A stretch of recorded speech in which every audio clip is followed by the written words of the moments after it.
भक्ताकडे काय मागतोय? तुळशीचं पान. भगवंतांनी सांगितले जेव्हा माझा भक्त मला भेटण्याकरता मंदिरामध्ये येतो तेव्हा त्यानं रिकाम्या हाताने यायचं नाही. मग काय बरोबर आणावं?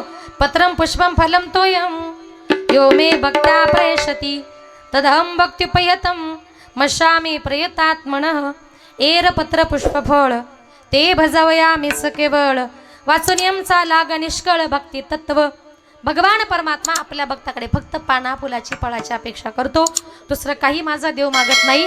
त्याला तुळस फार आवडते आणि म्हणून आजही आपल्या दारासमोर जर तुळस वृंदावन नसेल तर महिला मंडळ उद्या गेल्या गेल्या तुळशीचं रोप आणून लावा.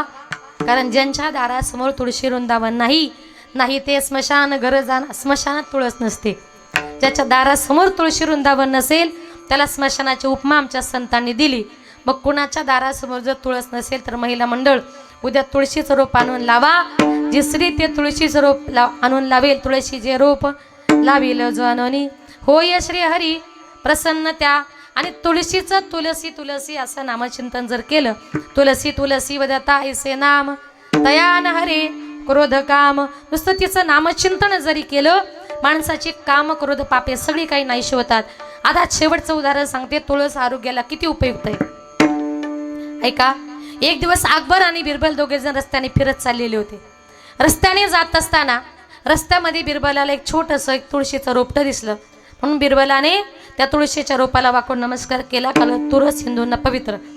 वाकून नमस्कार केल्याबरोबर अकबराने बघितलं. अकबर म्हटला का रे तुमचे हिंदूंचे देव काही रस्त्यात पडलेले असतात? हे क्या है? म्हटला क्या नाही हे हिंदू का छोटा भगवान आहे. म्हटले छोटा भगवान. मग त्यावेळेला आता दोघे जण अजून चालत चालत पुढे गेले ना अकबराला काय राग आला बिरबल पाया पडल्याचा. तो भगवान म्हटल्याबरोबर अकबर पळत पळत आला. तुळशीचं रोपटं उपटलं आणि फेकून दिलं.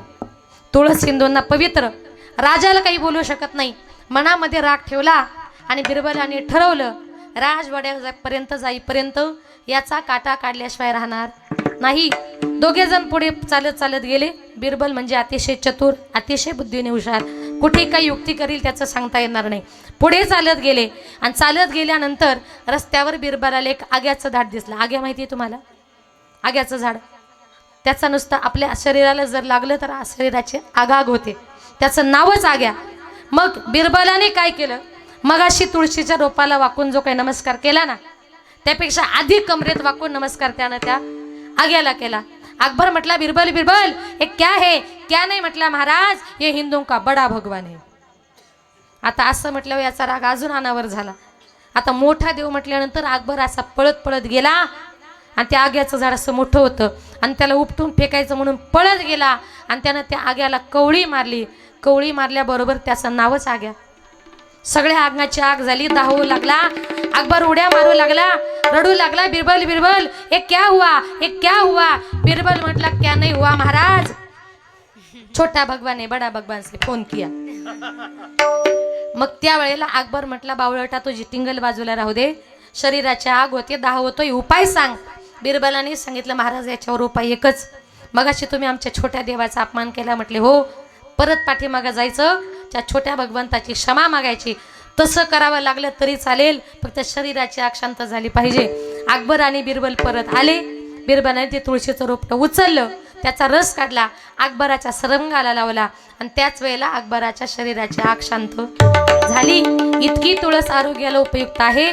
आणि मग प्रत्यक्ष आपण गळ्यामध्येच जर घातली माणसाचं शरीर सुद्धा काय निरोगी राहिल्याशिवाय राहणार नाही. म्हणून जीवनामध्ये बघा ही जी काही तुळस आहे ती तुळस फार महत्वाची आहे. मागे तुळशी दळ पाणी हा साधकांनी तुकोबरा यांना प्रश्न आमच्या भाऊकडे कशाला बघता हो तुम्ही? म्हटले ते मागच्या वर्षी पुढच्या वर्षी घालीन म्हणून. आता परत म्हणताय बघा पुढच्या वर्षी सांगितले तुम्हाला. असो असो बघा इतकी तुळस आरोग्याला उपयुक्त आहे. आणि म्हणून साधकांनी तुकोबरा यांना प्रश्न केला की म्हटले तुकोबरा या तुम्ही सांगता जगाचा बाप म्हणे तुळशीचं पान मागतो कुणाकडे मागितलं? त्यावेळेला तुकोबराय म्हणतात जगाचं नाही माझं स्वतःचं मी उदाहरण सांगतोय. का ज्या वेळेला तुकोबरा यांच्या घरी देव पाहुणे आले होते. पाहुणे घरासे जाले ऋषी कसे काय करू उपचार काय करू उपचार खूप मोडकी जरजर काय करू उपचार खूप मोडकी जरजर काय करू उपचार खूप मोडकी जरजर काय करू उपचार खूप मोडकी जरजर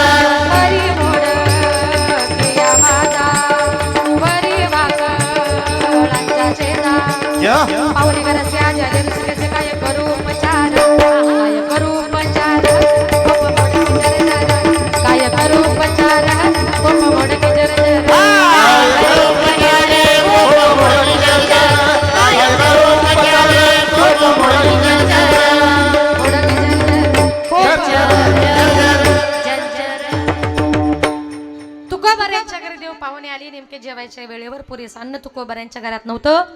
माझ्या जिजाबाईनं भरपूर असं पाणी घेतलं, त्याच्यात तांदळाच्या मुठभर कण्या टाकल्या, दरदरी त्या पाण्या माझी रांधलेल्या कण्या. कण्यांचं भोजन तयार झालं. भोजन तयार झाल्यानंतर मुखशुद्धी करता जो विडा देतात त्याच्यामध्ये पान असते, सुपारी असते, बडीसोप असते, लवंग असते. हे काहीच तुकोबाऱ्यांच्या घरी नव्हतं. तुकोबाऱ्या लाजले की अरे जगाच्या बापानं माझ्या घरी कण्यांचं भोजन केलंय आणि मुखशुद्धी करता त्याला पान द्यावं एवढी माझी परिस्थिती नाही. तुकोबाऱ्या लाजली. देवाच्या लक्षात आलं. देव म्हटले तुकारामा लाजण्याचं कारण नाही, मुखशुद्धी करता काय देवा असा प्रश्न पडलाय.